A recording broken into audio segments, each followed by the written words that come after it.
Welcome to Discover Indie Film. I'm Jeff Howard, and I'm very happy today because I'm on Zoom right now with Devin Boss. Hey, Devin. Hey, good to see you, Jeff. Thanks for having me. Great to see you. So your introduction begins with Film Invasion Los Angeles 2025, Yeah. where your film, Where We Goin? The Power of Place. And here I am. I was trying to get the question mark for Where We Goin in my tone. Yeah, Where We yeah. Goin with a question mark? The Power of Place, which was a featurette documentary. Our festival does this at Film Invasion Los Angeles, which is a film festival that I run. We do this. I don't know. We think we're smart because we noticed after COVID that shorts were getting longer and better. And so instead of having, like your film, I mean, Where We Going is essentially half hour, right? Yeah, it is. Yeah, Yeah. it's like right on that cusp. I think it's 28, 29 minutes. Yep. And we get all these great 25 to 30-minute films, and they shouldn't be in the same awards category as a 7-minute short. Right. So that's why we call you a featurette. Although also kind of a pilot as well, right? Yeah, it's a pilot for a an ongoing series that explores Black creativity and entrepreneurship, and this the and just essentially the meaning of like true belonging, and where the intention is to kind of trace um, the story back through like the Great Migration, right? So we kind of like start in Portland where I landed, where my family landed, and kind of tracing it back along those lines, which has been like a really exciting process for me, just like crafting the stories. And I mean, it's fueled by my actual lived curiosity around these things. So it's just been a pleasure to learn more about myself and my culture just Right. throughout the work. And it shows. My God, it's such a great film, Yeah. slash pilot slash series, whatever you want to say.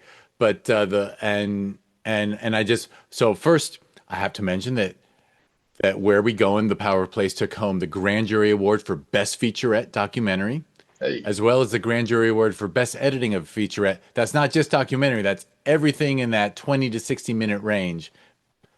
Because, man, that's so well at you. And the name of your editor is Devin Boss. So, Yeah, congratulations, yeah. sir. I appreciate it, man. Thank you so much. That was a beastly edit. That was a rough one. And the funny thing about the edit was we had already scheduled we had already reserved this historic theater in Portland, in Northeast Portland, called Hollywood Theater, for our four-wall premiere. And so the date was already set. And I didn't get the edit like finished until maybe a day or two before the premiere. So it was like we're talking like 16-hour days back to back to back to back, and like me Wow. pulling my hair out it with stress. But it's just so professionally done. I'll mention for everyone listening that, well, first, you're the director. You are Yes. one of the producers, and you also are the on camera. Well, what's the best term to call your on camera? I would just say host. I would say I'm the Oh, I was going host. to say host. Yeah, Yeah. and I believe I don't know if I said this to you personally, but hopefully your team relayed to you that when I was talking to your team at one point, I was like, you are just so good on camera.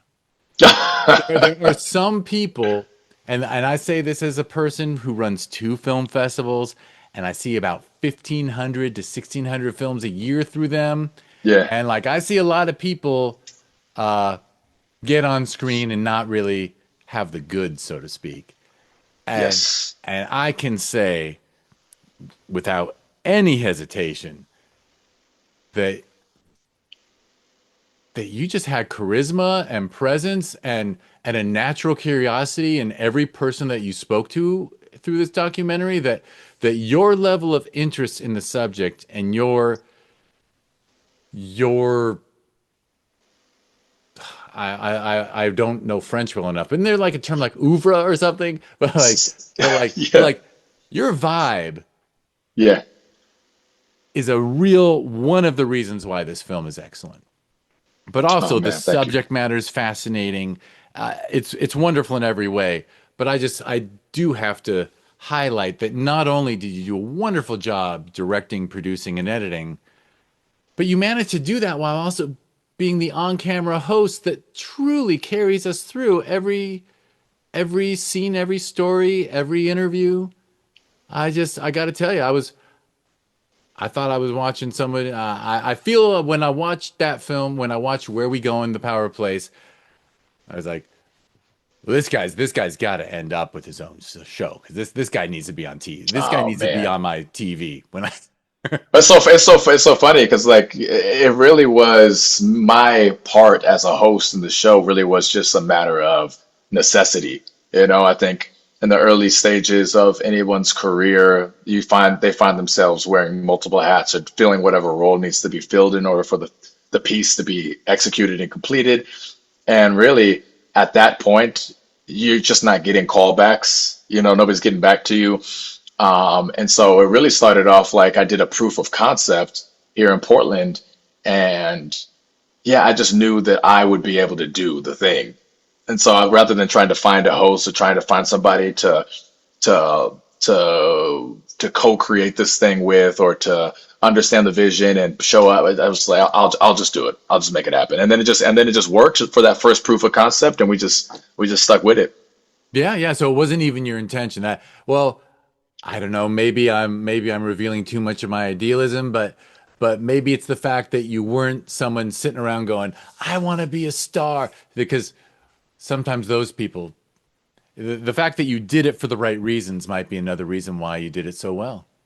Yeah, I think that could be true. I mean, I'm no stranger to being on camera, but like I think so much of how my philosophy and um, I guess my drivers around film really is about curiosity and it's about understanding people to a greater degree. And so I think that's more what I'm invested in. I honestly don't want to be on camera more. I want to be behind the lens, directing and exploring another person's life and learning about them. And I find that to be way more interesting.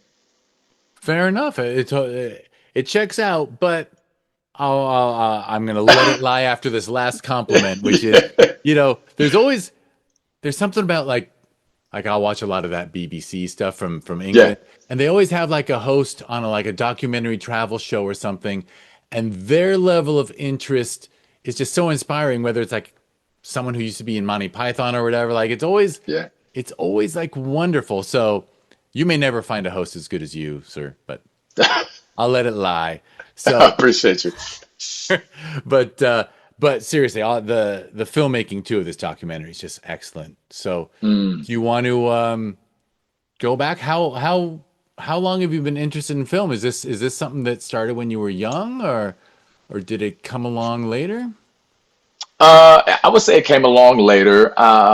So I've always been very creative. I've always been like a creative human being. Even when I was like in middle school, I was the middle schooler that was, saving up lunch money for studio time. And me and my homie would go half up for studio time. I was making albums, eighth grade through high school, was just slinging them out of my locker.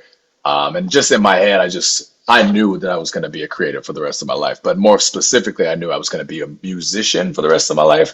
And so that was kind of the path that I chose. I even went to school for audio engineering, got certified in audio engineering, and came back home and built out my little studio. And fast forward a few years later, what happened? I ended up rupturing the inner fold of my vocal cord.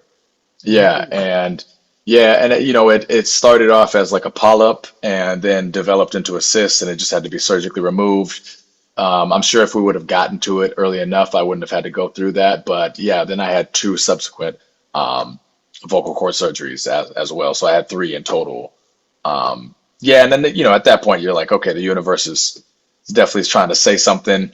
Doesn't look like this particular path is the path for me, or this it's come to an end, which was really difficult, obviously, when you have like your whole like identity wrapped up in a thing, and it's how you've come to know yourself, and you have friends all around you who are still thinking about what they want to be when they grow up, and you feel like you have this superpower because you already know what you're going to be. And so it was difficult to have that kind of ripped away from me and to have to go back into toiling in the uncertainty of your future self. So I ended up, I was doing aptitude tests. I was doing whatever I could do to try and reconfigure or re-identify a new path for myself. And very depressing to be quite honest. And somewhere in there, and somewhere in that self-interrogation process, I found film. I looked over at this massive Blu-ray collection that I had and was like, oh yeah, I love films. And even when we used to make music videos, I would kind of play some sort of minor directorial role. Um, and so, and I also had like a just a massive delusional kind of belief in myself in a lot of ways. And so, yeah, I was like, yeah, I could do that. And I just like dropped whatever little bit amount of money I had in my savings account on a Canon Rebel T6i, and a flimsy tripod and a Rode microphone. And yeah, I just started filming everything around me, my homies, little comedy sketches, horror movies, you name it. And just kind of proceeded down that path for quite some time until I actually found out what my purpose was as a visual creative. Really interesting. But I would assume a lot of the skills you learned in music, right? Because you had a home studio, so there's a Hmm. lot of editing and things like that, right? And there's Yes. and production and bringing pieces together. So I Yeah. imagine a lot of the skills you built up as a creative in music really did apply once you started shooting stuff with that camera. Yeah, no, there was tremendous overlap to be quite honest. Like there was a lot. I think I wasn't positioned to see that because I was so maybe I just like resented. There was so much resentment in all of it, so I wasn't clear-eyed enough to understand that. But I mean, yeah, even when I was like the edit for Where We Going, so much of my um, music engineer editing capabilities transferred directly over. Um, yeah, it's pretty wild. I think yeah, none of those skill sets left, and I do voiceovers, right? Like I did the voiceovers for Where We Going. So yeah, I would say so. I'd say that a lot of it easily just kind of transferred over and lent itself to. I mean, it's all nonlinear editing too. So I mean, it's all it kind of looks the same. It's different, but it's very similar. Yeah, for sure. And when you started playing around with the camera, I mean, it almost sounds like that was like almost your own do-it-yourself film school in a way. Yeah, yeah, no, it definitely was. It was, and I spent the first, I don't know, I spent the first year or two just kind of testing it out, just kind of exploring the medium. And then I think maybe after a year or two, I kind of did a reassessment and was like, yeah, I don't hate this. This is fun. I like this. Like it never felt like work. And so then at that point, I decided to enroll in film school and went to film school for a short amount of time. I went to Los Angeles Film School actually, so I did the online courses. And funny enough, I was probably a year into my coursework, and I had just made the decision to I was just going to jump into LA. I was going to buy a one-way ticket down there, and I was just going to immerse myself in the world of film and take a chance, win, lose, or draw, and just jump in. I don't really do it. I don't really do things halfway. Like I just my mom has always said I'm a very hard-headed kid, and so when I kind of decide that I want to do something, it's just kind of like I go 100% of the way in. But that was around the time when COVID happened, and so COVID, was announced, and everybody had to sit still, and it kind of obviously didn't seem like a good time to jump into a brand new city where you didn't have like any connections or support systems, all those things, all those obvious reasons.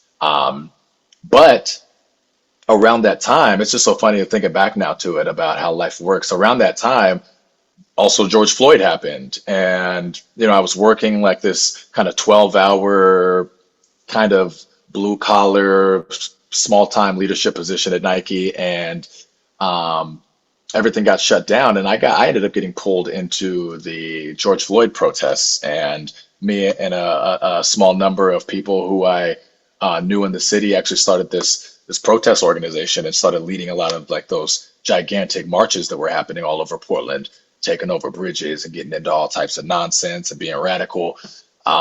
And that was, I think, that was like a tentpole moment for me, where not only did I have an opportunity to live in the ways that I had theorized, right? Like you don't often have an opportunity to prove your values, right? They're like internalized. but you haven't had an opportunity for you to meet the reality of that. Like people think that they're brave until they have an opportunity to realize they're a coward. And then and so that moment really allowed me that opportunity to recognize who I really was in that way. And I think the way that I decided to approach film changed because it was there was a foundation of real purpose attached to it and meaning. And so I started filming different organizations that I had proximity to.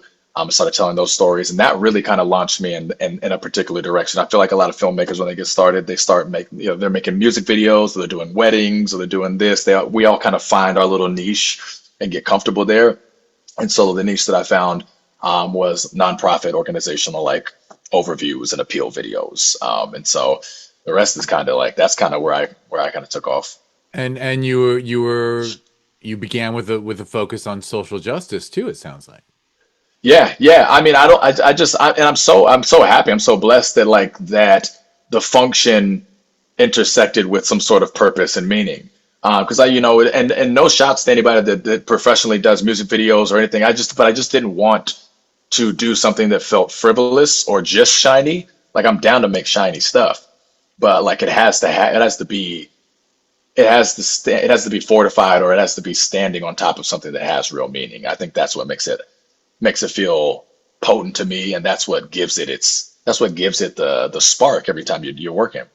Yeah, what a wonderful way to get pulled into the genre of documentary is Yeah, to be involved in God. It is amazing to think that the George Floyd movement coincided with COVID. It's there was so much going on with us then. But the fact that yeah. you had just completed your you've been approaching filmmaking now here you just I assume you just naturally realized we can have a demonstration and take over a bridge or something, but if I document it, that makes it last longer. Yeah, yeah. And funny enough, I think I didn't really start documenting our stuff until maybe like later, because I was so in it. Like I was just, and that was a crazy time. Like it was, I don't know if you remember, but it was just like, it just felt like the entire world and the rules that we all were playing by went away for a second, and it just turned into something that felt almost dystopian or something. And then I don't know if you remember the wildfires happened. So then we're in like this chaotic city where people are going wild, and like the city's full of smoke and the sky's red. It just was like a wild time. It feels like it was like 10 years ago, but also like 1 year ago. I am embarrassed to say that when you live in LA, you don't find out about the fires up. Oh Oh, we're so self-centered down here. I mean, I certainly remember, a lot of, obviously I remember a lot of protests, and it meant a lot what we were doing down here too. no. Yeah. But yeah, thank goodness. So after a certain amount of time, you got interested in documenting it. And Yeah. is that when you actually started experimenting, like talking to people and then editing it later on, or how did you use that footage, or were you just or you just grab and go? It was grab and go for the most part. I think that there was a protester from New York that had come to visit us. Her name was Tanisha Grant, I believe. And I think that was like the first like story that I like filmed, produced, and cut. Did it like everything myself. I was using all the Los Angeles Film School gear. Like it was like one of my first swings at doing anything like that. So yeah, that was my first time really like sitting down interviewing somebody, and there were elements of it that were weird, but most of it felt pretty natural as far as like being an interviewer and connecting with somebody and making them feel comfortable. Those things I think, naturally equipped to do. But I think just like the function of being a filmmaker everything felt fake. Like you're like kind of lying and pretending like you already like I totally know what I'm doing and I know what frame rate is. And don't worry, Yeah, and then deep all down, that. look, believe me, like the first, hey, 11 years ago we started a film festival. You know what I mean? Like that first film festival, Yeah. I stayed there going, "Is this real?" Yeah, But yeah. everyone knows I'm not, You're just happy to be there, you right, know? right. But you find out that you're not faking it. It's not a fake it till Yeah, you make it. It's learn what you're capable of. yeah, you're just learning while you're doing, you're just doing the thing. And so, yeah, I 100%, 100%, 100% agree. And you mentioned that you interviewed the person from New York. So Yeah. so is that when you also keyed into the idea that you're a natural interviewer? Yeah, I mean, I wouldn't say that I ever regarded myself, especially at that time, as like a natural interviewer, but it definitely didn't feel unnatural. Like there was no part of me that was like, that was weird. I was just like, no, that was powerful. Like and also sometimes you're just lucky and the first subject you get is like a powerful orator that knows their shit and knows how to tell their story. So, oftentimes we give ourselves the credit, but the credit really is just our ability to get out of the way and give that person space to do their thing. And I think that's probably what really happened there was I got out of her way and she just was amazing. Which in many ways is the interviewer's role, right? Is Hmm.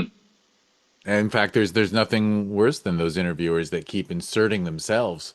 I mean, like I said, throughout where we go and your genuine curiosity and enthusiasm for every story and the overarching story that you're covering, yeah, it shows. So I'm not surprised to hear that it began that way. So so after that one, what happens next? And is that something that like you started like are you sharing this stuff on YouTube or what's Mm. or like what's I'm curious what happened to that first interview that you actually did and edited and you basically became a film producer, right? Yeah, a little bit in a sense. Um, I think we put it out on our YouTube. I think we had like a large social media following at the time, and I think because the group that I was associated with, the group that started the Rose City Justice, because we were just a bunch of young people that got up off of the couch and just decided to do a thing. We didn't really know what we were doing, and so there were there were just a lot of changes and shifts in direction and we're just kind of like we didn't start off thinking about filming ourselves. It wasn't until later where I realized that I had cameras and all this. So I was like, I should be documenting this, and then we started kind of pivoting in that direction, but so much of it we're just not thinking in that way. But so that was one of the first pieces, and we put it up on YouTube. Man, it's hard to remember. It's all such a blur, especially like that specific time. I'm pretty sure we put it up on YouTube though, and then that quickly turned into an opportunity to do a real paid piece for an organization, right? Pretty quickly after, I ended up doing a campaign advertisement for this measure called Measure 26-217, Yes for Real Police Accountability, which was, something that was born out of the protests and this kind of demand for accountability. And so, yeah, I had an opportunity to tell that story. And yeah, it's funny when you were talking about like the overlap with like music and film. Now that I think about it, I think the one thing that was most potent about it, if I remember correctly, was the music, the sound bed that I created for it because it was just so poignant and emotional. Like I'm pretty sure I was like crying editing it, you know. But yeah, I just remember thinking, oh, that's another part that just feels kind of natural. I just kind of feel like I intuitively understand what music needs to be here to elicit the emotion that needs to, get the audience where they need to go.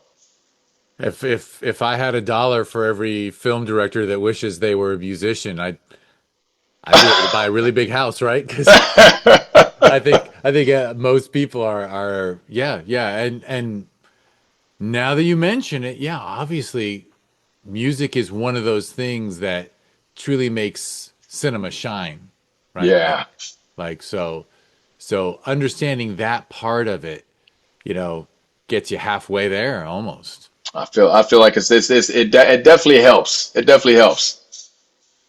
Because if there's nothing going on in the audio track, everyone thinks, oh, it's not well directed, or it's not this, or it's not that, and it's like, no, it's the sound. You actually don't. The Yeah, smartest indie filmmakers know that sound is even more important than picture because you can adjust yeah, that picture after the fact, but if the dialogue doesn't match the lips, you're in trouble. yeah. Oh my God, I've had so many moments like that where the audio's off, but like I think yeah, the having that audio engineering skill set in your back pocket really has been helpful in helping to remedy any of those like oversights regarding audio, especially in the early stages where you didn't understand. Like, yeah, dog, you need a sound person. Like that's like the first thing you should get is a sound person. Even before you get like a producer, get a sound person. Absolutely, absolutely. And so very natural progression, right? So you shot the thing, it goes on YouTube, and then that organization um, has you create something for them. And obviously they recognize the quality of your work. So did more opportunities like that come along? Yeah, they just kept coming. I mean, yeah, once again, like once I kind of got a taste for it, that was the that was my direction. That was my new direction. And I'm also a part-time idiot, so I as soon as I got the check for that, it was like a $4,000 check, which was a big deal for me. It was a huge deal to get somebody paid me money for this thing, and they paid me thousands. So I was like, cool, that's dope, and just immediately turned around and spent the entire check on a camera and just bought the Canon R5, um, which was, it's where I look at when I look back on my career thus far. It's like one of the bigger turning points for me where I got that camera and felt so much more empowered to get out there and to make the best work that I could make. I think, but also I think it's important to incrementally take the incremental road, right? Because the camera that I was learning on, it was just right. And then once you outgrow that camera, or once you have like a moment, you're like, all right, time to step into the next echelon. So that was a big moment. So when I got that camera, then I had like an A/B camera, and I felt like a real production company or whatever. And I started my own production company and around that time as well, called Northeast Productions. Yeah, I think I used one of my COVID checks to purchase the LLC. Yeah, yeah, yeah. So at that point, then I was just fully in it, and I was just kind of learning as I took each step. Each step was just a new opportunity to learn. So on set, in the editing bay, as you're communicating with people and doing all the correspondence, you're just kind of learning as you go. I had learned enough from Los Angeles Film School to ask the right questions, and just kept it pushing from there. And you knew how to shoot your subjects and shoot, like you said, and some cityscapes and whatever you needed. Yeah. You knew how to get the visual, and you knew how to tell the story. Exactly, exactly. And I feel like the basics were there. Like the bed had been made, and now I just had to build on top of that. The foundation was laid, and then each project was just a new opportunity to learn, like trial by fire. And I'm hoping you're going to say it's true, but you don't have to placate me. If it's a no, just say no. But is Sure. it also the case that, like, because you showed your ability to do good work and your enthusiasm to work, for with well, I'm assuming most of these organizations are nonprofits, and Hmm. they're geared towards justice and with causes. Yeah. So being someone in that world with these abilities, like, I'm sure people were just really eager to work with you, because it's my assumption is, like, it's always tough to find the balance between the person who truly cares and also the person who can deliver. Yeah, Someone yeah. I can think that I deliver, think but that's they true. don't care. You get Yeah. something kind of sterile. And if they care but can't deliver, you get something where the heart's in the right place, but Yeah. it's not really watchable. Yeah. Yeah. I mean, I was at that sweet spot of like the lowest form of like I had so much care, but then I was also like, yeah, I'm relatively competent. Like I can get the things done. And so I think that combination of like care and competence, and not being an asshole, like I think that's like always like a big. It's such an easy rule to follow. Like just work on your craft. Don't be an asshole and don't go crazy. Like those three things. If you can do those three things, I think you're gonna be good. But on top of that, I think additionally, I think being from Portland, like it's such a small, tight-knit community, especially when we talk about like the Black community. Um, and so I just had greater proximity to the organizations that I was trying to communicate to. So I'm a huge relationship. I'm a people person. I think people are the greatest currency of this earth. And so, like, I think whatever opportunities have fallen in my lap, they've been a product of the relationships that I've built, and always putting my best foot forward, and just stepping into the spaces that I've stepped into, with as much professionality as I can muster. Absolutely. And it couldn't have been, obviously, because we were talking about COVID and George Floyd and everything. So it Yeah. was just a few years, and then was the idea behind Where We Going? Was that brewing for a while, or how did it arise, or did you make? Because you've mentioned the things that you made with these other organizations and stuff, and you started your Yeah. Northeast Productions. hmm But like, did you ever do like a narrative short, or were you really focused on more documentary, more? No, no, no, no, no. Actually, what's funny is I didn't initially step into this space with the intentions of becoming a documentarian. I think it just happened. Initially, yeah, I wanted to make movies. I wanted to make movies. I made like a short horror film while we were in COVID, but it was like just me and my roommate. And I thought it was pretty good for the situation. That was all right. But it was definitely fun making it, and it was I still to this day I'm always reminded of how fun that experience was, and definitely down the line I fully intend on engaging in more narrative work as well. But no, I initially started off doing narrative, and I think Where We Going? I think I was like out in Seattle at my brother's house, and I found myself thinking like, how am I going to make my first piece? What does that even look like? And I think I just started searching for what stories I was uniquely positioned to tell, right? I think that's like it's always a great place to start. It's like just start with what is in your immediate vicinity, or start with what's the burning question in your mind right now or in your heart.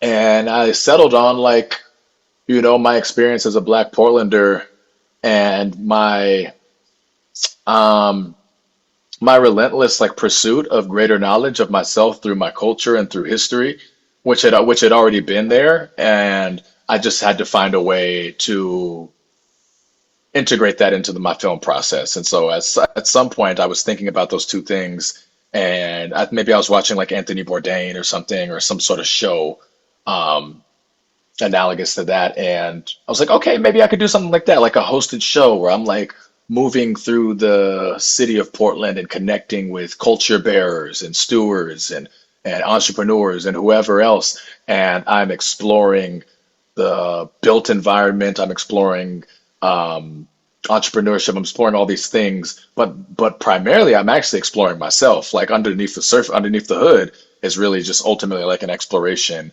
of myself. And so I found that to be something that I could latch onto, and could pursue with maximum vigor, without like, I knew I wasn't going to give up on that, right? When you start like a project that nobody's paying you for, nobody cares about, you really have to be locked in and tied to it. You really have to be invested. And I knew I could see that all the way through to the end. Yeah, and clearly, I mean, you talk to so many people that absolutely deserved a spotlight. Oh, Like you yes, found. Doug. So one of my I guess I was curious to know. So you Mm. got the concept to do this and really research your hometown and learn more about it and yourself through that. So what? Because I was always wondering, like, if there was one person you met and said, "Wow, they should have a documentary about them," and then you realize, then you learn more. Like, there's so much learning in those 30 minutes. Yeah, yeah. And That honestly, it's so inspiring. no, I appreciate it, man. And I do also really just, I have to shout out my executive producer Zoe Piliafis, because I think when I made the first proof of concept, I don't think it was really ultimately initially an exploration of, I, it grew into something more when she got her eyes on it, believed in it, and started and decided to support me in the pursuit of this, right? So the first one, the proof of concept that I told you about, I think my homie Matt, who's a rapper, was down to be my guinea pig. And then I was like, cool. So every episode is going to be me meeting up with the local artists and them taking me to their favorite. Maybe it was restaurants initially. Maybe I think it was every artist will take me to their favorite restaurant. And that's what the first episode was. And then when I showed it to Zoe, I think she was pregnant at the time, and she was like, I don't have time for this. Get it out of my face. And then I brought it back up, or maybe she brought it back up down the line after she had her child, and she was like, no, this has legs. We can do something with this. So me and her set out to like kind of rework it into something that felt a little more powerful, or had more optionality, more latitude. And so then we moved into just straight up entrepreneurship, which I thought was a better fit, anyways. Entrepreneurship, but then and then uh, a genuine focus on history, right? Yeah, I loved having like the historical context like kind of woven throughout, because then it really started feeling like past, present, future. And it felt like this intergenerational kind of like weaving of story.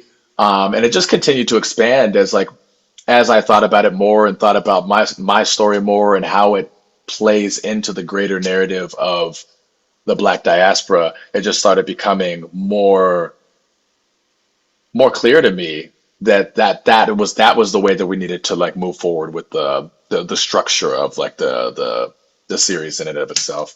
Right, because it's certainly look, I right because Portland isn't a city that people associate with the black community, but here Right. the history of the black. I'm kind of avoiding spoilers in a way because Okay. I don't know if you want me to avoid them, but I mean the history that you reveal, and Yeah. I don't think anyone would be too surprised. I don't think it's a spoiler if I were to say that black communities were literally mowed down throughout the history of Portland, like Oh yeah. cleared out, like to make I space mean, that development. story exists across the country, right? Like That's you go to different. everywhere. Yeah. But, you know, the ironies of how it went down in Portland are more interesting than some others, I think. But I mean, also, I just think that there is a unique power and resilience in the community here, because we are so marginalized, because we had been made to feel and be so small. And I think the way that you have to work in the margins in order to be seen, to be felt, in order to thrive and to find your way into like and to create your own pocket of belonging and to live with that level of dignity, I think it just calls for something more. And when I think about that episode with AVT, I think I'm pretty sure there was, I was really just curious as to how an entity as dope and as ambitious and powerful as AVT was able to exist in Portland, but not in like LA, but not in Atlanta, not in Chicago. And I think there is something there, right, about the small but mighty aspect of Portland's Black community. absolutely, absolutely. And it maybe your personal connection to it. But I remember you Mm. just mentioned it. So did you, when you began the project, and Zoe, your producer, was on board finally, did you did you imagine a half hour? Did you manage a bunch of small segments? Like, did you decide to stitch it together into something more television friendly at some point? Yeah, how did I determine that? Oh man, that's such a good question. I think maybe initially no, it was gonna be a 30, right? Because I was watching, like the Anthony Bourdain shows and Comedians in Cars Getting Coffee and all those different hosted interview um esque shows. So I think in my head I was already thinking about like television or web series or something. That's kind of like where my head was at. So I think that was, yeah, that is definitely what informed the duration of each episode. And I definitely wanted it to be episodic. And I already had me like we once Zoe came on, we started creating like these lists of people, and you got the detective cork board of like who would match with who, which was really like a fun, exciting way of that was a fun, exciting aspect of producing the project. But yeah, I think initially, yeah, we had set out to make a 30-minute episodic piece. I mean, I have to say, it it stitches together so well, and the different stories. It's honestly just so polished. Thank you, man. It Thank you. It feels like that was my real opportunity to sharpen, to like cut my teeth as like a storyteller, right? It's like, do you understand story structure? Do you understand when somebody sets something up and how you're supposed to, all the different aspects of like how something feels seamless, and like what's actually going on under the surface. And I think before that, maybe I intuitively did, but I started really connecting with like the foundational aspects of like this is how this happens. Um, yeah, so that was such a beautiful way to learn how to be a crafter of like story architecture. Yeah. And who knows, maybe it is having a background in music, but your understanding of pacing, Mm. right? Like to understand the pacing and how long to stay with a subject and when to move on and when to return. Like there's just, I always hate throwing out an adjective like this, but it feels like real television, like it's broadcast quality, like Oh man. the sources that inspired you, the Bourdain, to obviously like just eminently watchable Yeah. as he explores the world. Yeah, you created something that's eminently watchable as well, like exploring the world. So you not only were inspired by it, but you understood it well enough to do your own thing with it and have it work. Yeah, yeah. Thank you, man. I am tremendously proud of that work. And I think it will continue to inform the way that I create whatever I create down the line, probably in perpetuity. I mean, that's such an important milestone in my career. Yeah.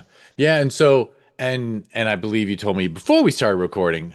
I might have Hmm. mentioned it at the top, but you are planning you are looking Lord knows indie distribution is Yeah, yeah. uh you Yes, know, super fun. we both enjoy cursing at times, but it's an MF. Yeah. No, it definitely is. It's like a whole world unto itself. I took like a 6 month distribution cohort class, and it's like that was like just enough information to recognize that I don't know shit about distribution. Like it was like, oh, You know okay. just as much as everyone else too, though. Yeah, yeah, Because there, I have met a lot of people in distribution, and they act like they know what's going on, but yeah. unless it's a horror movie with teenagers, and no one knows, no one, The especially in floor is this era, constantly right? shifting. Yeah, yeah. It's just, I mean, the distribution landscape feels like it's a floor that's constantly shifting around. And you thought you knew where you were standing last time. You look back down, you're like, this, where am I? So, I mean, it's kind of exciting because with new landscape shifts, that could potentially mean new opportunities to get in front of a new audience. But mainly, it's just intimidating. It makes me so mad that I assume you had a pretty darn good festival run. I failed to mention that we were your Los Angeles premiere. Yeah, yeah. I really appreciate y'all having us. That was That such a was an fun honor. time.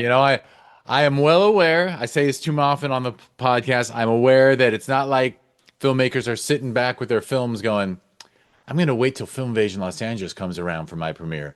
But it's always an honor when we get to premiere something in our city because it's Yeah, no, I felt so taken care of. Maybe I said this to you in an email or whatnot, but I just really appreciated the effort, the very obvious effort that you guys put in to make filmmakers feel special on that day. Yeah, it was like yeah, you guys gave us like the little Hollywood treatment, so it was really nice. Like all festivals don't do that. Some are just like really haphazardly slapped together, and it just feels like your work doesn't feel honored or something, but it felt really special. So I appreciate it.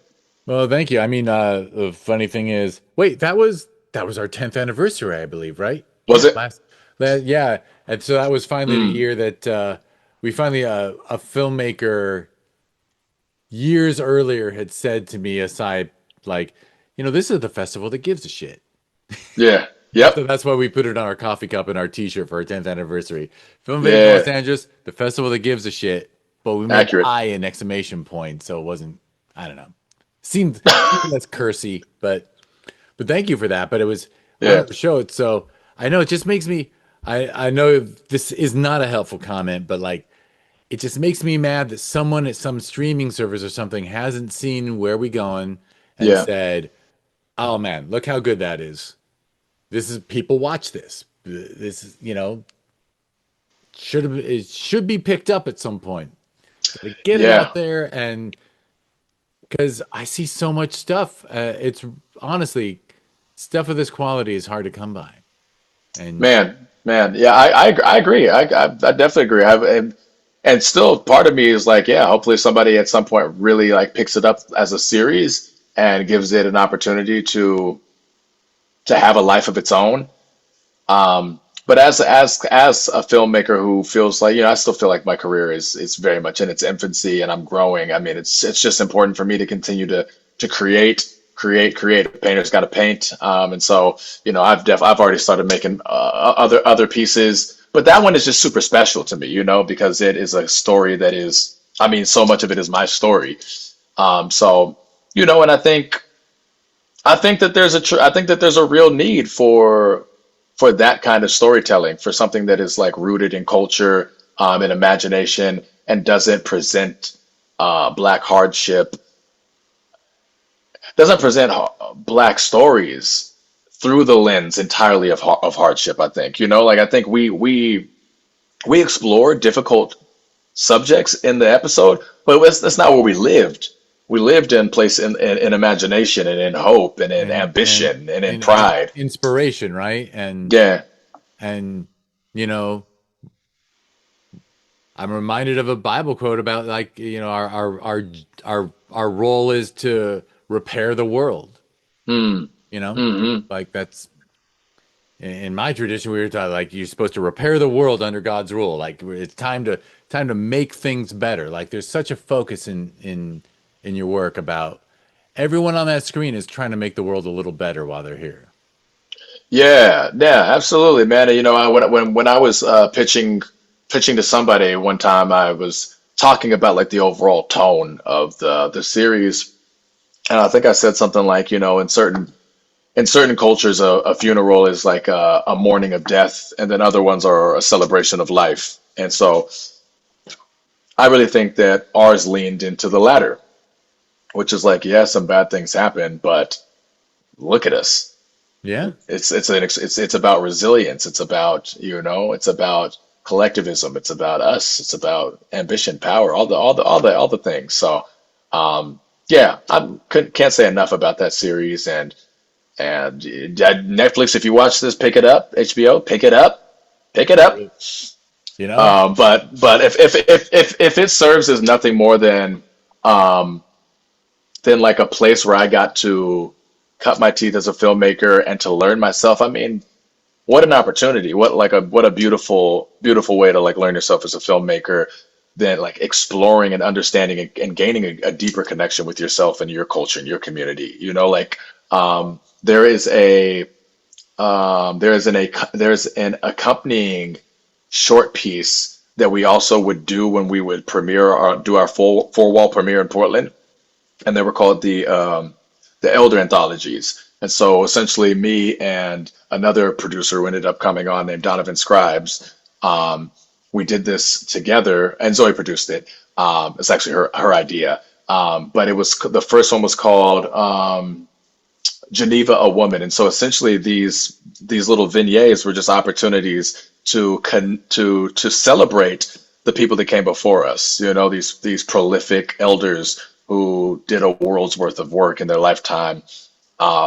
And yeah, I think those pieces in the second one, that's where I was going. In the second one that we did that accompanied Power of Place, I did one on this woman named Sharon Gary Smith, who was the executive director of the NAACP chapter, Portland's chapter of the NAACP.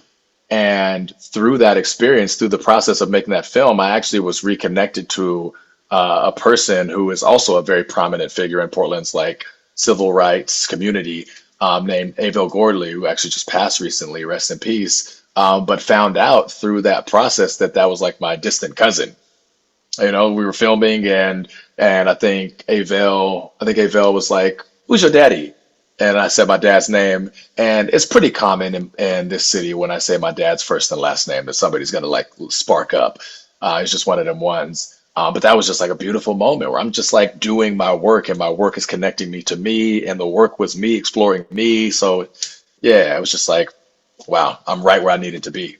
Fantastic, fantastic. And you mentioned you are working, you got some other things brewing, some things you wanna make. Yeah, Or have you yeah. already begun them, or you're planning it out? Yeah, no, I'm working on two documentaries right now, actually. So there's one that I've been working on for it's going on 2 years now, maybe. And it's the most excited I've been about a project to date. Like it's my most ambitious. I think it's my most powerful. But yeah, it's a piece about these two first generation Nigerian American brothers who are building their own video game from the ground up. Yeah, they've been working on it for about 7 or 8 years. They started when they were in like middle school, high school. And yeah, it's just been such a just an honor, a privilege to like bear witness to people trying their hardest, like really and taking risks and being vulnerable and especially people that are creating like on the margins. Like that is so inspiring to me. Like they taught themselves how to code like in high school. So that level of like commitment, dedication, resourcefulness, craftiness. Once again, I think that's the type of stuff that happens when you are creating on the margins. Um, you have to like get creative. I think what's that saying? What is it? It says limitation is the mother of creation or something like that. Um, Something like that. I'm sure it's not that, but yeah, it's just been amazing to be able to tell that story, and I see so much of myself in them. But ultimately, it's at its core, it's not really about video games. It's about like black and brown and immigrant and lower economic parents' propensity to discourage their kids from things that seem too risky. And I think a lot of creatives and a lot of, especially creatives of color, but I think creatives in general, a lot of us can really connect with that. That, a lot of us had parents that were like, oh, so you want to be an actor or a director? It's like, cool. But at what point are you going to do something real? And, Like, and I'll okay. I'll add right and earlier you referenced the term entrepreneurship. Like these two young men are entrepreneurs for sure. Yes. Yes. And without giving too much away of the film, I remember listening, reviewing their interview that we had, and they were talking about how their parents, because their parents are like geniuses, like they both have like doctorates and epidemiology and other stuff. Like they're wildly impressive human beings, but their children are too, just in a different way. So their kids wanted them to be, students and to learn this and to learn that. And uh, at some point, they have to realize they're learning those things. They're matter of fact, they are right in lockstep with your expectations of their growth trajectory, but it doesn't conform to the lens that you're looking at them through. And I think that's the biggest thing that I wanted to explore in that was how do we walk that tightrope of nuance where we just have to find a way to like communicate. Their parents aren't antagonists. They're not bad people. They are, in fact, they love them. That's why, ironically, they're stepping on their dreams because they're scared for them and they want to protect them. And so threading that needle has been work, and it's been so worth it. And I think so many of us can identify with that, where you know I just look at stories like that and I recognize like that is love, but you don't even recognize that inadvertently you are essentially telling your kids that they're not the kind of people that get to dream. And so yeah, I think that hits home for me. Like I want us to be able to dream and see ourselves wherever we want to be as well. It's a tough, wow, yeah. I guess we can't really dig down to the roots of parenthood, but my goodness, Yeah, no, I will say as a parent that yeah, there's no right answer, right? Because right. you love and you encourage and you support, and at the same Hmm. time you do want to. Actually, I got a nephew who wanted to be an actor, and his parents came to me and were like, "What do we do? He wants to be an actor." And I said, "Is he aware that he could end up waiting tables for a decade?" And they said that to him, and he said, "Yeah, I'm willing to do that." And I'm like, "Look, if he's going in thinking I will do the work, even if I got to wait tables at night or bartend, Yeah. and then I'll do the work and audition and train." I'm like, as long as he doesn't think it's all going to be all, you know, parades and accolades. Oh yeah. Yeah, that Yeah, would be a mighty rude awakening. But if he already understands that, then cut him yeah. loose. Yeah, then those parents are doing the right thing, right? They're saying, okay, Yeah. chase your dreams because you've got your head on straight. As long as you make sure the kids got their head on straight. Yeah, yeah, exactly. I think grounding them in like do some expectation setting before sending them off. But yeah, absolutely. And you know what? Those two young men you mentioned, the Nigerian kids. Hey, I'm going to joke that they're smarter than us because there's way more money in video games than there is in movies. Yo, billions, billions. I'm like, It's yo, they got it figured out. And like, what's even funnier is like, there is like an untapped market that if people would just get on board and understand that they are right, like you could gain access to an entirely untapped like audience. Like seeing them kind of going across the country and going to some of the biggest gaming conventions in the country and just getting fanned over by like all of these gamers, like they have like a huge fan base, but just seeing specifically like those black gamers like getting hyped up over like genuinely a dope video game, but also something that is reflective of their experience and like them, like come on, we all know what that feels like. oh yeah, yeah. That's underserved communities, right? Yeah. In the end, it create it deserves creative people to step into that gap and create for those communities. Oh, yeah, 1000%. So I just want to see more folks like that getting unleashed and once again, just get out of people's way. Right? And I'll throw in my soapbox moment, which is Oh, come on. I swear this is true, which is that if you make something very specific, right? Hmm. If you make it specifically, whether it's about a community, whether it's a video game, whatever, but if you make something specific and genuine and authentic, that makes it universal because everyone's a part of a community. So if you make something true to your community, everyone watches it and goes, "Oh, I can see myself in there," right? Like we had a film at the festival a year or two ago about a Filipino grandfather, and it was Okay. so genuine. Every actor was Filipino, the writer, the director, everybody, and they brought it to our festival, and I swear to God, I saw my grandfather on screen because he was a Yeah. real grandfather. Right. And if they had made him a generic grandfather who like, oh, we'll make him generic and make him apply to everybody, would have been nothing. But because it was a genuinely, and talk about an underserved community, right? The Filipino community. I Hmm. believe they're the third biggest community in California. And Oh, damn. how many movies are starring a Filipino person, you know? Man. Yeah, that's a really good point.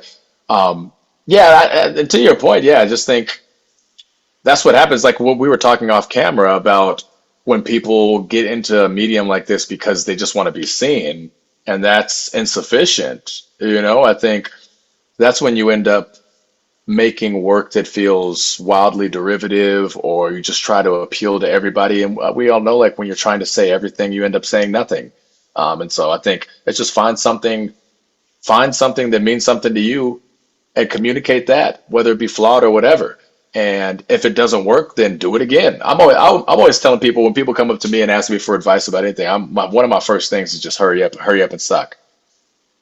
Yeah. You know, just but be you. Do be you because each iteration will become more focused. Will take better shape. But if your starting point is this this bid for acceptance that feels totally outside of you, I think that's a bad place to start. Absolutely, absolutely, yeah. And hey, great artists, people are making wonderful films, right? Yeah. Heck, last year the breakout was Sinners, Oh and yeah. it proved to I don't know how many times Hollywood has to see this happen before they realize it's a fact, but a genuine film was made in the right way, and then it became universal. Yeah. It appealed to everybody. Yeah. Yeah, Even dude. though it was And it was genuinely about the black community and that experience in the South, right. and but it becomes universal and everyone appreciates it, and it's one of the most successful films of the year. And I know what a Hollywood executive would have said before it was released. Right. Had it not been like Ryan Coogler attached to it, then it'd be like, Yeah, they'd be like, okay, there's no market for this it. will be like a little film off to the side that'll play in a couple of neighborhoods, and then but no, that's totally the wrong way to look at it. Yeah, I mean, obviously, the risk aversion becomes even more profound when you inject a non-white cast into it. But like, I think we've just seen time and time again, whether it be movies, TV shows, video games. Like, I was playing a game recently. There's this game out called Black Myth Wukong.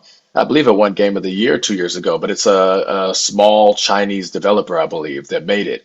And I couldn't stop. I'm more of like a aspirational game player at this point. I don't really have time to play video games anymore. But that one compelled me to sit back on the couch and play it for like hours, just because it was so fresh, it was so new, everything looked different, the tone was it just had a life of its own. They had created something totally unique. And I was like, yeah, this is what happens when you let people tell their own stories, but you continue to invest in diverse new things. Like you give people an excuse. Like, I have to try that. I'm compelled to try that. Absolutely, absolutely. Yeah, That's excellent, excellent. Yeah, I know who has to, boy, video games. love them. I can't pretend to have time for it. That's for sure. Yeah, yeah. I really wish. I really wish. I'll still be watching like the trailers and stuff and like pretending like I'm about to play that. And I don't know. I grew up on it, man. So maybe someday I'll get into a place where I have more time in the schedule. But right now, it's just It'll nice it'll, to. it'll be It's all. funny It's when the, all I when did. the retirement homes of the future are just full of people on playing on old game consoles. I'm ready for it. Yeah, send me there. I'm down for that. It does sound fun. It's all fun. All right. Anyone else we should mention, or you mentioned a lot of the people you collaborated with, but anyone essential you should give a name or Oh, two before we oh, go? definitely Elizabeth Stock, another one of my producers. Let's see, Jared Leaf. Jared Leaf was an assistant editor for the project. Man, there was a point in time where I was like, because we were also putting like an entire like this dynamic event together to host the show, and that was really overwhelming. And Jared took over in a real way and helped me push that edit across the finish line. So much love and shout out to all those folks. Obviously, JT Winter, Intisar, Albina Vision Trust, and Portland Art Museum. Yeah, all the folks that helped make it possible. Fantastic. Well, excellent work. I'm glad to hear that more is coming. Yeah. And you know, I'm not above saying I certainly hope that you submit to us again when you've got stuff, Oh, because you can't get rid of me, bruh. I'm I here. love I'm it. here. I love it. Wonderful. All Yeah, right. man. Well, I'm going to thank Devin for taking the time to talk to me tonight. We're talking. Of course, it's funny. Normally in the introduction, I'll say we're on Zoom because you're up in Portland, I'm in LA. But Yeah. I think people should have been able to figure that out. Oh, yeah. They could infer. Yeah. And if you go to links on the show notes, just go to the show notes of this podcast, and it'll be links to everything Devin wants people to check out, whether it's a YouTube channel or your social media or the website for Northeast Productions. You just send me an email with links, and we'll put them in the show notes. Yes, sir. Easy. And then also you'll see in the show notes there's a bunch of links for the podcasts and the film festivals. I'll quickly say thank you for listening to the Discover Indie Film podcast. If you want to learn more about it, just go to discoverindiefilm.com. On social media, it's always at DIFWins. If you change that .com to a .org, discoverindiefilm.org is the nonprofit that runs Film Invasion Los Angeles, where we got to do the LA premiere of Devin's film, Where We Goin, The Power Place. And as well as the Sherman Oaks Film Festival, Film Invasion Los Angeles, we hold every summer. Sherman Oaks Film Festival, we hold every winter. And I'm proud to say that those two both turned 11 this year. And they got a cousin in South America this year. We launched Film Oh, Invasion word. Lima in Peru. Oh, wow. The expansion. Let's go. We expanded. I got very lucky. An alumni of ours from Peru, actually Uh-huh. a guy from Detroit. Hey, Chevy Douglas. Hey. And his lovely Peruvian wife. They had a film at our festival, and that bar at the theater where we have our closing night mixer. He said to me, "I wish I had a indie film community like this down in Lima." And I was like, "Chevy, Watch this." I'm like, someone hit me up about Film Invasion London, and then they didn't want to do the work. Someone hit me up about Film Invasion Vancouver, they didn't want to do the work. Someone hit me up about Film Invasion Denver. They all think we'll do the work, and I'm like, sorry, Right. Our team is a little busy with our 2 LA festivals. Yes. And we emailed about it, and Chevy and Pilar wanted to do it, and Film Invasion Lima happened, and the second one's going to happen next year. So, oh man, congratulations! That's beautiful. You found somebody to do the work. Found somebody who cares, right? Who cares? You gotta care. Yeah, as long as people care, the work is good when people care. I think. Yeah, agreed. Well, they got to be talented too. Yeah, you can't forget that part. All right, Devin. Thank you so much. Man, thank you for having me. Yeah, and thank you everyone for listening.